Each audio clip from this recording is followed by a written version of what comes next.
ఏవైతే పెండింగ్ ప్రాజెక్టులను పెట్టినరో వాటిని రన్నింగ్ చేసిన వాటి అన్నిటికని నెట్టెంపాడు కావచ్చు, భీమా కావచ్చు, కల్వకుర్తి కావచ్చు, అన్నిటిని కూడా బ్రహ్మాండంగా లైన్లోకి తెచ్చి స్టార్ట్ చేసినాం. ఎంత దుఃఖభాజనం అంటే, ఎంత బాధాకరం అంటే, కృష్ణానది 300 కిలోమీటర్లు ప్రవహించేటువంటి పాలమూరులో 30,000 ఎకరాలు కూడా పారకం లేదండి.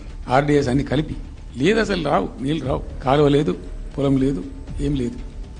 అందుకే అది వలసల జిల్లా అని పేరు ఎందుకు వచ్చింది పాలమూరుకు? వాళ్ళ హయాంలోనే రివైజ్ ఎస్టిమేట్స్ కింద ఆ ప్రాజెక్ట్ కి 55,000 కోట్లు అయితే అని అంచనా వేసి 27,000 కోట్లు ఖర్చు పెట్టి ఒక్కెకరం కూడా మరి ఆయకట్టు ఇవ్వలేదు. మేము అధికారంలో వచ్చిన తర్వాత సుమారు పాలమూరు రంగారెడ్డి ప్రాజెక్టు మీద 7,000 కోట్లు ఖర్చు పెట్టినాము.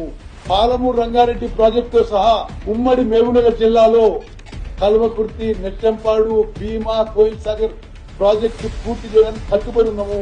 కృష్ణా బేసిన్ లో ఉన్న ఎస్ఎల్బిసి డిండి ప్రాజెక్టు పూర్తి చేయడానికి కట్టుబడి ఉన్నాము.